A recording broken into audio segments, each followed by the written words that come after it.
All right, let's dive into one of the weirdest chapters in all of American military history.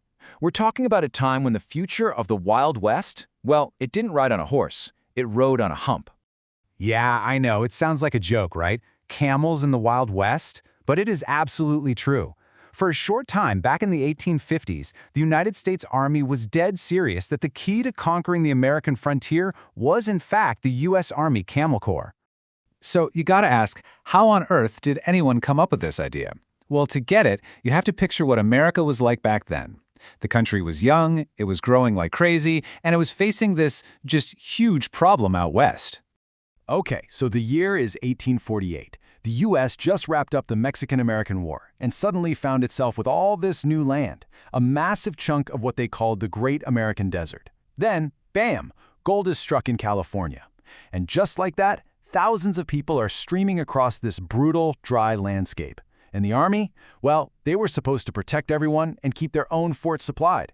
It was, to put it mildly, a total logistical nightmare. And here's the thing. The problem wasn't strategy. It was biology. The Army ran on horses and mules. But horses and mules are just not built for the desert. They need tons of water, tons of food, things you just don't find out there. The heat was brutal. These animals were literally failing, and the Army needed a solution, something radical. And that's when someone came up with a really out-of-the-box idea. And you know what's crazy? It wasn't even a new idea. It had been kicking around for almost 20 years. Way back in 1836, this guy, Major George H. Crosman, he's looking at the problem and he's like, we're thinking about this all wrong. We don't need a better horse, we need a totally different animal. He saw the camel as this perfect desert machine, strong, tough, and built for the exact kind of place that was crippling the Army's supply lines. So the idea was there, but it needed a push. And it finally got one from a pretty powerful guy, the Secretary of War himself, Jefferson Davis. In 1855, he actually got Congress to set aside $30,000, which was a ton of money back then, to make this experiment happen. The U.S. Army Camel Corps was officially a go. So this whole thing gets underway as a joint Army-Navy mission. They send Major Henry Wayne on a ship called the USS Supply all the way to the Middle East. His job? Buy some camels. He came back with 33 of them, but he also brought back something just as important, a few expert handlers from the Ottoman Empire. Because let's be real, he knew that the average American soldier wouldn't have the first clue what to do with a camel. All right, so these ships of the desert have landed in Texas. Now the big question, how are they going to do in the American Southwest? Well, the initial results, they were pretty mind-blowing. I mean, the numbers from the first test were just staggering. The data was crystal clear. At Camp Verde in Texas, they put them head-to-head, mules versus camels. And the camels didn't just win, they crushed it. Get this, 6 camels could carry the same weight as 6 mules. We're talking over 3,600 pounds. But over the same 60-mile trip, the camels did it 2.5 days faster. That's not just a little better, that's a game changer. And you know, you had guys who were total skeptics at first. Take Lieutenant Edward Beale. He was in charge of mapping a new road through Arizona, and the Army told him he had to take 25 camels with him. He was not happy about it. But he totally changed his tune. He quickly became their biggest supporter, just raving about how tough and calm they were. He saw what they could do with his own eyes. And this trail they were mapping? It wasn't just some forgotten path in the desert. The route that Beale and his camels carved out became a super important road for people moving west. So here's a crazy thought for you.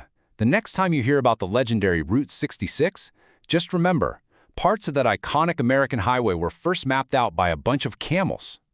So, things are looking amazing. The experiment is a huge success. The Army is even making plans to bring over 1,000 more camels. It seems like the future is camels. But then, something happened. Something that would tear the entire country apart and take this whole project down with it. Suddenly, worrying about supply lines in the Arizona desert, it just didn't matter anymore. All the money, all the resources, all the attention of the entire nation, it all shifted to one thing: the massive war between the Union and the Confederacy. Look, the Civil War was definitely the final nail in the coffin. But truth be told, the Camel Corps was already running into some serious headwinds. For starters, its biggest cheerleader, Jefferson Davis, he was now the president of the Confederacy, literally the enemy. And then there was the culture clash. The soldiers, they were horse and mule guys. They just never got used to these weird foreign animals. The camels freaked out the horses, and the troops just didn't know what to do with them. So really, the whole thing died from a 1-2 punch of war and just plain old indifference. So after the war, the Camel Corps is officially done. Over. But that is not where this story ends. Nope. In fact, this is where it gets even weirder. Okay, so the project's dead. What happens to the camels? They're scattered to the winds. Some get sold off to circuses, others are just let go. And for the next 50 years, you've got these herds of wild camels just roaming the American Southwest. Can you imagine? They became the stuff of legends, of ghost stories told around campfires. Believe it or not, the very last confirmed sighting of one of their descendants wasn't until 1941. And you can't forget the people involved. Most of the original handlers went back home, but one of them, a man named Haji Ali, decided to stay.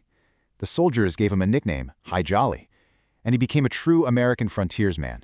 He got a citizenship, worked as a prospector, a mail carrier, a living piece of this very strange history. So, when you look back at all this, what's the takeaway? Is it just a weird, failed experiment? Or is there a bigger lesson here? Well, if you ever find yourself in Quartzsite, Arizona, you can see a permanent reminder. Back in 1935, the Highway Department built this wild pyramid-shaped monument right over Hi Jolly's grave. It's not just for him. It's a tribute to the whole crazy idea. And get this, it's also where they buried Topsy, one of the very last camels from that original Army herd. There's a historic marker down there that just sums it all up perfectly. It says the camel was a practical success, but a political failure. And that's exactly right. The idea was sound. The animals were perfect. It worked. But in the end, it was beaten by bad timing, by culture, by politics. And this, right here, just captures the whole weird, amazing legacy, doesn't it? You've got this animal, a ship of the desert, right next to a symbol of the ultimate American road trip. It's a perfect picture of that forgotten history, Beale's Camel Trail, and the iconic legend of Route 66 that it helped bring to life. And it kind of leaves you with this one big question, right? The story of the U.S. Army Camel Corps is this incredible reminder that sometimes just having a great idea isn't enough. It really makes you wonder how many other brilliant ideas have been lost to time, not because they were wrong, but just because the timing was.